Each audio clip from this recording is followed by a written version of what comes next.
fans of the Horus Heresy, armoured vehicles of the Imperium, and enough multi-lasers to satisfy CS Gotto's most infamous fantasy, thank you very much for joining me for an out-of-the-pack review of the latest release from Forge World as part of the Horus Heresy range. And this, in this white box here, is the Solar Auxilia Carnodon tank.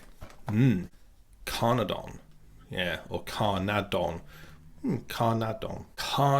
Yes, it sounds rather predatory, doesn't it? A cool name, I do like it. Yeah, here we have it. This went on sale Friday the 21st of September. Interestingly, when this kit arrived, I did notice there was a very fine film of dust on it. And having worked in many warehousing operations in my career, I am familiar with this sort of dust as what I would call shelf dust. I have a feeling this kit might have been in storage for some time. We will test that out when we unbox it. So the Carnodon is a complete resin kit from Forge World to go with the Solar Auxilia and the Imperialis Militia. It also has rules for Warhammer 40,000 8th edition. And what we're going to do in this video is we're going to unbox it and take a look at this kit. We'll see what's inside, have a look at what the parts are, review the quality, and just generally see what it's about. Okay then, let's go on in. First thing you notice about this box is it's heavy. It feels heavy, so there's a lot of parts it feels that have been put into this box, and this is a fairly small box, and I suspect that we're going to see the same sort of thing we had with the Aurochs armoured transport, where they've de-keyed some of the parts to increase the density of storage and get more in. And we all know Games Workshop and Forge World are short on storage space, so I think this is an example of changing business process to optimise the available resources.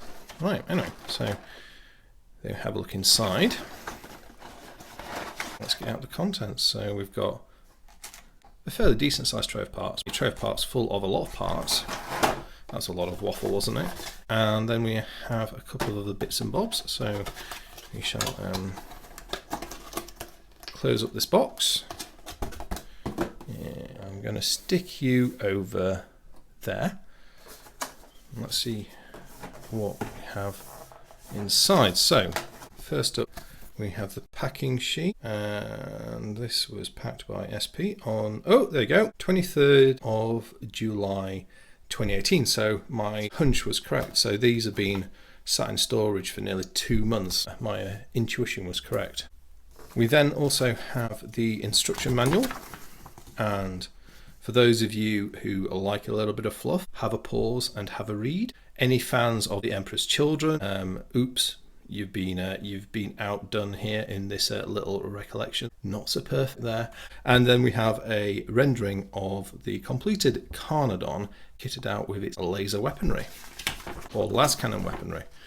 Inside we have a modern style CAD based set of instructions, an exploded diagram of all parts, and what you will instantly see here is what makes this kit really cool for me is the enormous variety of weapons available.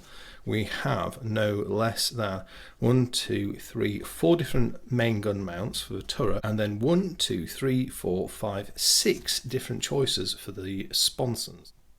Pretty straightforward build, it seems. It's kind of like a box. Then you've got a turret, you've got some sponsons. Those go on, add a few details, and it's done. So yeah, not too much to it, but it doesn't need to be overly complex, and sometimes simplicity can be a virtue. Right, let's take a look at the parts. As I suspected, we have evidence here of parts that have been de-keyed to allow the kit to be packed into a smaller space. So these hull units, the bottom plate and the 2 main hull elements have all had their keys removed prior to packaging. So a bit of labour expense there on GW's part, but they must be getting a benefit from it. Right, we'll put that there, and then we'll start drawing the parts out. So let's start big and work our way through. So hull side 1. What do we think? This is exactly the same design as the Aurochs. As far as I can tell, no differences whatsoever.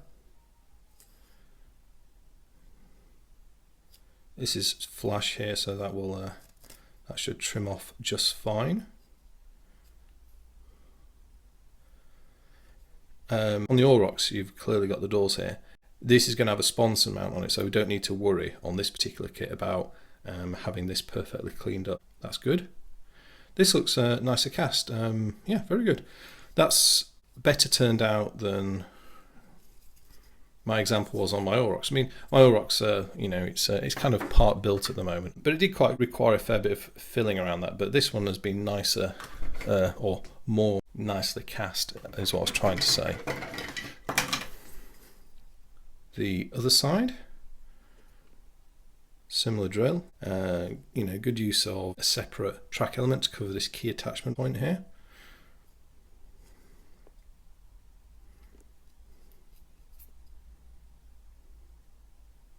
A little bit of cleanup required down there. Not too much. I mean, this is a good mold design because this runs down the inside of the vehicle, because this is the outer facing side. So having where the mold has run on the inside of the lower track hides that away nicely. Again, got a little bit of a shim there, but this section very nicely turned out. Yeah, good, lovely. Now we've got the base plate, so pretty straightforward, not that much to it, but good underside detailing, and that's always nice to see. Not every Forge World tank has detailing on the underside, but yeah, that's got a good amount. So should you wish to have the hull visible in some way, you can take advantage of that. Now moving on to the front hull. Very good. I do like the design on this. I said this with the Aurochs. This is done in the same style as the Dracosan armoured transport, and I do like the faithful reproduction of the design aesthetic that had already been established on those unique vehicles to the Solar Auxilia. A little bit of a offset here and here.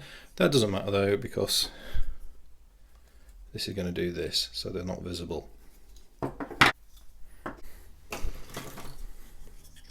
Here we've got the rear hull. Now this is a significant departure on the design from the Aurochs. And I'm not sure what these holes here are. I don't know if they're for some parts or if they're supposed to be some feature. There's a turret basket, or well, the turret ring, not basket I suppose. A couple of shims to take away. A nice sort of like engine unit, which the Aurochs of course has a access ramp at the back. Lovely. Yeah, really do like that. Oh, and while I've got that in my hand, let's familiarise ourselves with the turret. So, what do we think on the turret? Yeah, I do like the turret. I gotta admit, I'm really taken by the design of the Aurochs. I just like it that it's been done as a medium tank. It's not a big, super heavy battle fortress. It's an everyday, regular tank, and I like that. I like the design aesthetic of it, and I also like it from a point of view of the role it can fill in an army. You can put these in your force without. It allows you to have armor in a force, and particularly if you like playing balanced and narrative games, or narrative games, I guess. It's a way of getting a tank in there without introducing something, say like a Land Raider, which is extremely difficult to knock out. These are, they're less effective, but they're more easy to balance in games, particularly in 7th edition, where you've got the rock, paper, scissors mechanic of armor values to contend with. That side, there's a bit of cleanup to do around here. I think that's going to be okay. Maybe the air bubble to fill, but good overall. Now, let's just see. That's what I want. Here we've got the gun mantlet, which is going to go there. This is important looking at this because of all the weapon options, clearly it's magnet time, so I'll be putting some magnets into this to do that, and that is the driver's hatch, or yeah, I think it's a driver's hatch, which is going to go there. Good. That all looks nice. Well, let's look at the turret. Do like the turret. Right, what's next in the box? We'll do the sponsons next. So we've got a left and a right sponson. There's an air bubble fill there.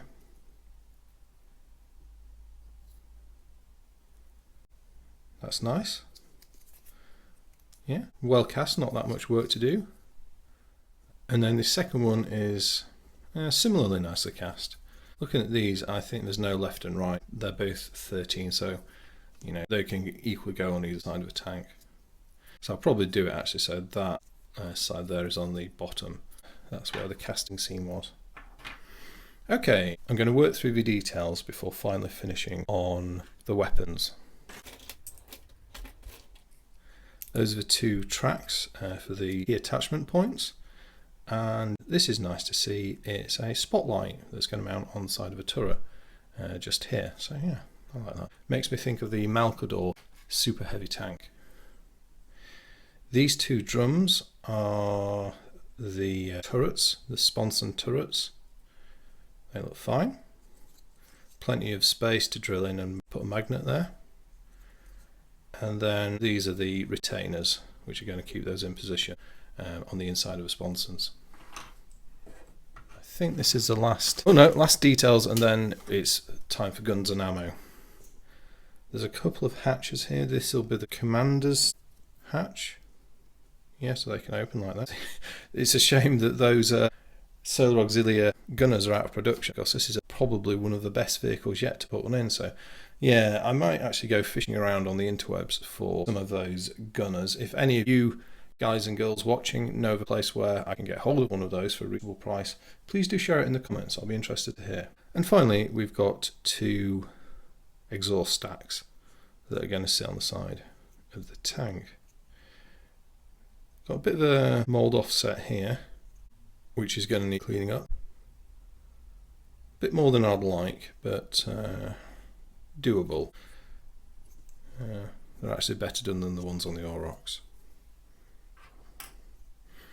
Right, that's all the bits. Let's do the weaponry. Start with the turret and work our way to the sponsons. Right, my favourite weapon of the whole vehicle, I've already decided because I love it, is a Volkite culverin. I do like a good bit of Volkite in the morning. It smells like victory. Lovely. Great thing about this tank is it introduces rules for the Volkite culverin and Caliver for 8th edition 40k play. Those of us who like to experiment and play Heresy in 8th edition, the introduction of this tank has been a boon on the rules front. I've not talked about the price yet. I think this vehicle was priced at 30, no not 30, that would be a bargain, £68 in the UK if I remember rightly. Right, here's a remainder of the turret weapons. We have, maybe not, no. Maybe these are, I think these are the turret auto cannons. So you've got the recoil springs, very reminiscent of the Malkador with a flared muzzle. I don't know if that's a flash suppressor or a muzzle brake. Someone can perhaps give me a view on that. Two las cannons, so you can have a twin las cannon in the turret. And I think those are the auto cannons actually for the sponsons. We then have some more Volkite weapons, two very handsome heavy bolt guns, bearing the Imperial Eagle, and then more victory smells in the morning. We have two Volkite Calivers. An unusual weapon mount for a vehicle, a Volkite Caliver.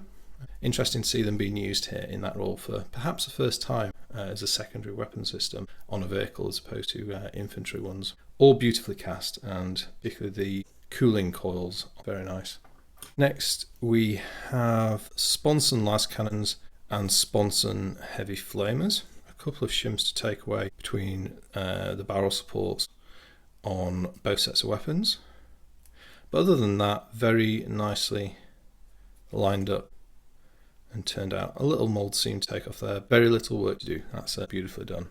And then finally, and going back to my little humorous quip in the introduction, we have a set of multi-lasers, CS Gotto's weapon of choice for all races of 40k, be they humans, Eldar, or probably even Tyranids. He put multi-lasers on just about everything. Right, what are these like? A tiny bit of cleanup there.